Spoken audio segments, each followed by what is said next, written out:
Exactamente, vamos a estar hablando con Paul Ruiz. Él es especialista en el tema de las adicciones, es psicólogo y ya hemos hablado en otras oportunidades, así que nos pareció la persona más adecuada para afrontar este proyecto de ley que lo que busca es una internación involuntaria de personas en situación de calle que estén afectadas por el consumo de drogas o que tengan alguna enfermedad psiquiátrica. Gracias por acompañarnos, Paul. Buenas tardes. Bueno, hablemos en un principio de este proyecto. ¿Cómo es que lo recibís como especialista en el tema? A mí una de las cosas, de la primera cosa que me gusta hablar de esto es que nosotros no estamos acostumbrados, en la pandemia se puso un poquito más arriba de la mesa, lo que es la discusión de políticas en base a evidencia. ¿Tá? Lo que la evidencia muestra sobre este tema es que las internaciones compulsivas no sirven. Estuve revisando algunas revisiones bibliográficas justamente para venir acá a estas cuestiones. Encontré trabajos en muy buenas revistas publicando que en los últimos 25 años, tomando muestras de más de 100 países de todo el mundo, cada vez menos lugares del mundo se utilizan las internaciones compulsivas para el tratamiento de adictos. ¿Y por qué no sirven? No sirven por varios motivos. Primero porque vulneran derechos muchas veces, que después podemos discutir en el proyecto que está en discusión en qué momentos puede pasar eso. Segundo, porque generan un reforzamiento negativo muchas veces en torno a que la persona que es obligada a ir a internarse cuando puede salir y puede buscar ayuda no está dispuesto a volver. O sea que tiene un efecto contraproducente muchas veces y eso ya es mucho más que suficiente, ¿no? Sí. Hay un punto bastante importante en la discusión sobre este tema que es involuntario, ¿no? Sí, exacto. Porque acá lo que se está haciendo es, entre comillas, obligar a una persona que tiene un problema de adicción a tratarse. Exacto. Muchas veces los problemas de adicción también, me parece a mí, y te lo consulto, Sí. es que la persona adicta necesita una ayuda, ¿sí? Pero también hay algo personal para poder salir de esa adicción. Absolutamente. El tratamiento de una adicción sin motivación no funciona. Eso está en los manuales de punta a punta. Lo que damos clases de posgrado de estos temas, vivimos hablando de esto.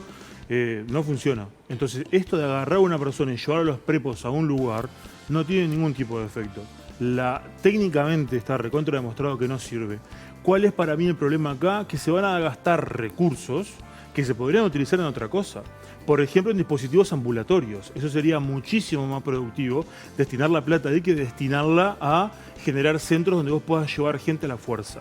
Ahora, esto en realidad está basado en una ley que ya estuvo vigente y que hizo este tipo de internación compulsiva y señalan que salvaron muchas vidas. Es en definitiva, gracias a este mecanismo que puede ser cuestionable o no, y ya vamos a hablar también de la vulneración de derechos, que me parece interesante, los resultados, lo que dan a entender, al menos desde las autoridades, es que se han salvado vidas y eso también es valioso y es importante, ¿no? Sí, pero ahí tenemos dos problemas muy relevantes. Primero, en términos científicos, a mí me gustaría ver esos datos, quiénes los tiene, de dónde salen, etc. Uno cuando piensa en términos científicos tiene que ver la información de dónde sale. Exacto, sí. Y segundo, que no estamos en el mismo contexto para pensar estas cosas, me parece tampoco, ¿no? ¿Por qué? La situación de calle es bastante compleja, muy compleja, extremadamente compleja, como para poder agarrar modelos y traerlos, porque en otro momento funcionaron, en otros países funcionaron, y ponerlos ahora arriba de la mesa. En este momento son dos proyectos en discusión. Tienen media sanción el proyecto del año pasado de la internación anticipada, Sí. más lo que se propone ahora desde el MIDES con el Ministerio del Interior. Son dos discusiones. Lo que aparentemente va a pasar es que, a pesar que todos los técnicos estamos diciendo que esto no es buena idea, lo van a hacer igual. Y cuando digo todos los técnicos, incluyo a que en el gobierno actual hay dos personas que saben muchísimo de drogas, dígase Pablo Fielis, director de salud mental de ACE, dígase Daniel Radío, actual secretario de la Junta Nacional de Drogas, que tienen sus reparos y plantean que esto no es buena idea. Sin embargo, hay otro grupo de legisladores que no tienen formación técnica, que están insistiendo en llevar esto adelante, en base a demandas de familiares y otras cuestiones que podemos pensar, podemos atender, podemos discutir, etcétera. Pero no de esta forma. ¿Y cuál es la alternativa? Porque recién mencionabas que se podría llegar a destinar en otro tipo de cosas para atender la problemática, porque de verdad que la problemática es tremenda. Estamos hablando de un montón de chiquilines. La franja etaria creo que sí, ya está comprobado que son chiquilines muy jóvenes. La mayoría hombres vinculados con las adicciones, muchos que ya estuvieron privados de su libertad. O sea, ya hay como un perfil que lamentablemente se repite. ¿Cómo se atiende eso? ¿Cómo se trabaja para buscar una solución? Nosotros tenemos que tener presente que el Estado en Uruguay está muy recortado en sus recursos sobre este tema. Hay muy pocos lugares para acudir. Imagínense que si en Montevideo hay pocos lugares, que lo que se ve en el interior. A mí hace poco me llamó, yo trabajo en este tema hace años, me llamó una señora desde Rivera a preguntarme qué podía hacer con su hijo desde Rivera.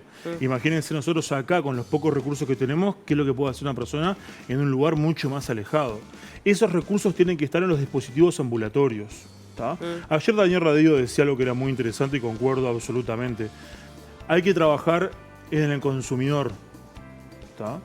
Y ese trabajo implica un trabajo ambulatorio, de ofrecer lugares donde la gente pueda ir, donde haya escuadrones del MINIDES, etcétera, que puedan ir con esas personas en calle, ofrecerles lugares para estar, ofrecer tratamientos, etcétera, pero no a través de lo involuntario. Porque lo involuntario lo que va a generar es que va a haber una persona en situación de calle, dígase, delirando por el consumo, si queremos poner ese ejemplo. La gente se va a preocupar, porque a nadie nos gusta ver en la vía pública gente en ese estado. Se van a recibir llamados. Se van a recibir llamados. Va a llegar un escuadrón conformado por gente del MIDES. Según el proyecto de ley tiene que haber un psiquiatra. Y alguien va a decir, ok, a esta persona hay que internarla. Y esa persona va a decir, no, yo no me quiero internar. ¿Qué es lo que va a pasar después? ¿A quién van a llamar? ¿Al Ministerio del Interior? Sí. Supuestamente el Ministerio del Interior solamente va a patrullar, va a acompañar, es lo que dice el proyecto. ¿No? Entonces el ejercicio de lo involuntario, ¿quién lo va a llevar adelante? Porque alguien va a tener que decirle de alguna forma, señor, usted no quiere, o se lo va a sedar. O de repente lo puede llegar a hacer el psiquiatra. Sí. Ahora también yo pensaba en el tema de los recursos, ¿no? Porque en definitiva, ¿tenemos tantos psiquiatras en ACE para atender esto? No. Cuando en realidad ya sabemos que es una problemática que hemos tenido y que fue evidente durante la pandemia, la cantidad de personas que pidieron ayuda psiquiátrica y psicológica y que no pudieron ser atendidas porque no tenían los recursos. Sí, exacto. O sea, tal vez se tendrá que implementar también un refuerzo por ese lado. De hecho, cuando vos buscás lugares... de hecho están haciendo llamados públicos para intentar captar más recursos humanos para destinar a lo que es la salud mental desde ACE. El propio Leonardo Cipriani, el presidente de ACE, dijo que en algunos de esos llamados se vieron desiertos porque hicieron el llamado y nadie se postuló para el cargo. Y que a partir de ahí existe la posibilidad de que se hagan contrataciones directas, algo que también se criticó, pero es como el mecanismo que están encontrando para lo que vos decías. Encontrar al recurso humano que pueda tratar con la población. Y el recurso humano que esté de acuerdo, ¿no? Porque también el médico tiene posibilidad de decir este tipo de cosas lo hago y esto no. Exacto. También eso es una realidad. Pero para mí el punto crítico que pone en riesgo los derechos del consumidor es ese. Cuando la persona te diga no quiero ir y nosotros, población, decidimos que esa persona tiene que estar internada. Pero Paul, entonces, ¿quién va a ejercer la fuerza ahí? Ante eso, de que la persona que está en situación de calle con problemas psiquiátricos, derivados o no de la sustancia estupefaciente, y dice, yo no me quiero internar. ¿Cuál es la postura? O sea, porque esa persona necesita la ayuda, ¿me explico? Por eso hay una cuestión de, bueno, aunque esta persona no quiera, necesita una ayuda, y por eso está ahí la involuntariedad. Pero, ¿cómo se hace para tratar a esa persona que está negada con, valga la redundancia, porque tampoco lo vas a dejar que no lo puedes dejar tirado. De verdad, delirando la mitad de la calle, porque es una situación que puede terminar mal. ¿Cómo se atiende a esa persona? La presencia médica, en ese caso, es fundamental, pero son dos cosas diferentes, lo que es lo involuntario con el ejercicio de fuerza, de lo que es que venga una ambulancia y que atienda a una persona descompensada. Son encares súper diferentes. Por eso en esta propuesta está junto al Ministerio del Interior con el MIDES. Son trabajos muy diferentes. Y en una propuesta médica ambulatoria, esa persona se puede acercar, la pueden llevar en una ambulancia a un lugar, estabilizarla y que esa persona tenga la posibilidad de ir para otro lugar o para donde quiera ir. En este proyecto hay todo como una línea que va por lo involuntario, después van por los centros diurnos y después... pueden salir a otros lugares o no. Entonces, acá no estamos hablando de cuestiones tanto médicas, sino en cómo se vulnera todo esto, de que una persona pueda decidir o no sobre su cuerpo. Claro. Yo estaba pensando, ¿sabes qué? Fue muy famoso el caso de Chano, ¿no? Que vivimos el año pasado, cuando estaba su madre desesperada, un familiar directo, diciendo, por favor, venga, está descompensado, necesito ayuda, necesito apoyo. Bueno, terminó finalmente de la peor manera, ¿no? Pero pienso en esa madre o en tantas otras madres o familiares que dicen, estoy desesperada porque yo ya no sé qué hacer, entonces, ¿qué hago? Lo dejo a la deriva porque es su voluntad, que en realidad es su voluntad o no, porque esa es la persona o esa es la persona producto de una adicción y de un consumo permanente. Sí. Entonces, ¿cómo se atiende también a esa familia? ¿Cómo se atiende todo el contexto? No es únicamente la persona, ¿no? Hay toda una demanda de familias detrás de este proyecto también. Tiene sentido. Yo trabajo con pacientes adictos y con sus familias porque no podés trabajar con un paciente adicto sin su familia. Claro. Es imposible eso. Es imposible, claro. Entonces vos tenés entrevistas con los pacientes y tenés entrevistas con la familia, porque es absolutamente necesario eso. El trabajo de la familia es un trabajo muy arduo porque les implica de alguna forma entender y aceptar un montón de cosas. Primero, trabajar la famosa codependencia, que es lo primero que tiene que pasar. Y segundo, entender de que la otra persona es soberana y puede elegir determinadas cosas. Y capaz que la madre dice, no, pero yo no quiero que mi hijo... Bueno, es entendible. Pero si su hijo está optando por eso y no quiere otra cosa, no se puede hacer otra cosa. Pero de repente ese no es su hijo. Ese es un hijo ¿entendés? Es el producto del consumo. Es el producto del consumo, Sí. no es la persona. Entiendo digo, perfectamente. Y si la persona te dice eso, por ejemplo, hace un tiempo un paciente venía y me decía, yo preciso plata solamente para dos cosas. Para comprar pasta base y para tener un colchón en la calle para dormir. ¿Qué le decís? No, vos tenés que pensar en todo esto. No me importa. No, porque es importante que vos entiendas el sentido de la vida, el estar vivo. No me importa. Y entonces, ¿vos pensás como especialista también en adicciones que hay casos que están perdidos? Hay casos que hay que tener una distancia saludable, donde el otro puede elegir, vos podés estar cerca para monitorear, para asesorar, para que si el otro pide ayuda, haya alguien cerca para dársela, pero vos no podés estar constantemente con el otro arriba tuyo. Eso es la famosa codependencia. Es cuando la gente está constantemente atento a qué es lo que hace el adicto. ¿Saliste? ¿No saliste? Sí. Te dejé 50 pesos. ¿Por qué faltan 100 pesos acá? ¿Por qué no está el celular arriba de la mesa? Sí, es lógico también, ¿no? Digo, Tiene su lógica, hay pero- que vivirlo como para juzgarlo, de verdad. De Claro. una madre con un hijo, a veces uno lo piensa y dice, ¿cómo no voy a dejar que mi hijo se destruya? Y que además, de verdad, quiero pararlo a tiempo, quiero que alguien me ayude, me dé las herramientas para que esta persona, que yo entiendo que es mayor de edad, pero que pueda entender. Sí. Es difícil, la verdad que es No, una situación muy compleja. dificilísimo. Es dificilísimo y trabajar con las familias es súper complicado. Asesorar en este aspecto es súper complicado. Y es uno de los puntos más desgarradores del contexto de la familia del adicto. Es más, le voy a recomendar algo y a todos los que estén escuchando. Hay un libro de Botero, la actual directora de las Mujeres, que se llama Madres al Límite. Son las historias de 5 madres uruguayas que vivieron situaciones al límite con sus hijos. Una de esas historias está realmente muy buena para leer, que es sobre una madre con su hijo adicto, cómo fue la historia de la adicción de su hijo y cómo esa madre se vinculó con ese hijo adicto. Está muy bueno, la recomiendo. Y de ahí uno puede entender cuál es el vínculo saludable, cuál es el vínculo que yo puedo tener con mi hijo adicto sin recurrir a este tipo de herramientas que no funcionan, que es la desesperación, que detrás lo que hay es desesperación, por la demanda que exista, la opción de poder internarlo aunque él no quiera, porque a mí me preocupa. Sí. La preocupación es totalmente reconocible y hay que entenderla claramente, pero no es la forma. Bien. A mí me preocupa esto que comentabas vos, que hay especialistas dentro del gobierno, o sea, técnicos que conocen, que, bueno, a ver, uno no sabe, ¿no? Que no es el camino adecuado y que no se tome en consideración esa opinión. Eso me resulta llamativo. En la política eso es constante. En la política basada en evidencia, vos precisás científicos, técnicos que se dediquen a un tema que te estén asesorando.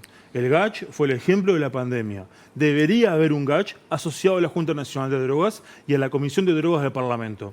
En Uruguay hay un grupo importante de científicos que se dedican a investigar diferentes grupos de drogas que podrían perfectamente formar un grupo de 10 notables científicos uruguayos de renombre internacional que podrían estar ayudando y asesorando en términos técnicos a la Comisión del Parlamento y a la Junta Nacional de Drogas. Sí. Esa iniciativa hasta ahora nadie la ha tomado. Ahora, entendiendo que el perfil se repite, ¿no? Eso que hablábamos, ¿no? Que a veces son jóvenes de determinada franja etaria, que ya está comprobado que en muchos casos estuvieron privados de libertad. ¿No se podría llegar a atender la problemática de antemano? Sí, por supuesto. Porque capaz Pero que se podría... ahí hay un tema importantísimo que tiene que ver con la cárcel. Por eso es todo un círculo en realidad. Yo no he trabajado en la cárcel, he tenido acercamientos a la cárcel por ser docente, he ido a la cárcel a dar clases, Sí, sí. y he tenido ese acercamiento y la realidad es extremadamente compleja Y no está pensada la salida, pero eso siempre fue igual. Es la clásica discusión de si la cárcel sirve para algo, si la gente cambia sus conductas o no cambia sus conductas. Técnicamente no. Y si vos estás en la cárcel 5, 10 años o más, y un día te dicen, anda tranquilo, ¿qué vas a hacer? Si no hay una red pensada para que vos puedas tener un proyecto a la salida. Probablemente te vincules de vuelta a lo que sabés hacer o que quizás aprendiste en la cárcel. Sí, y la adicción aún más aguda. Es un tema complejo, la verdad, para poder abordarlo, Paul. Pero bueno, nos parece, la verdad, que es súper interesante, al menos tu enfoque como técnico, como una persona que conoce del tema de las adicciones porque trabaja hace muchísimos años. Hay una situación muy desesperante, como dijimos, de verdad, de la familia que está reclamando una solución y es entendible. Sí, sí. Y bueno, estaría bueno que se haga algo, o sea, independientemente si es este proyecto o no, que se invierta. Sí, sí, ¿no? claro. Eso me parece que en eso estamos todos de acuerdo, Y ¿no? Uruguay en eso se queda re pobre.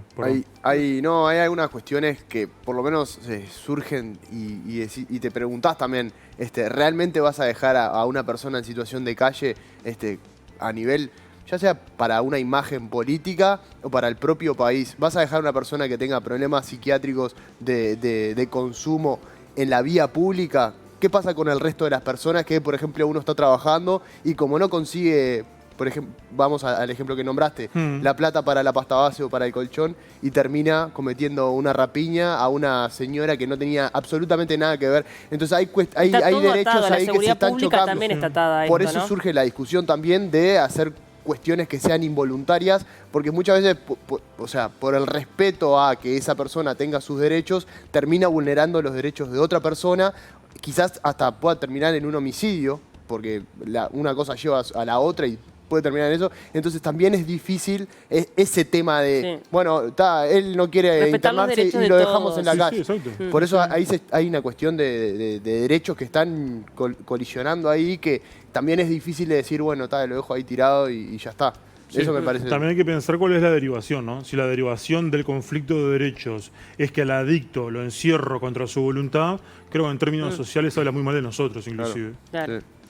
Bueno, Paul, muchísimas gracias por estos minutos. La verdad que siempre es un gusto. Ya sos casi un columnista, te voy a decir, porque ha venido varias veces. Sos local. Y la verdad que siempre es un placer escucharlo porque es una persona que sabe mucho del tema. Cuando vimos la noticia dijimos, hablemos con Paul a ver cuál es su opinión también como técnico. Gracias por tu tiempo. A las órdenes. Hacemos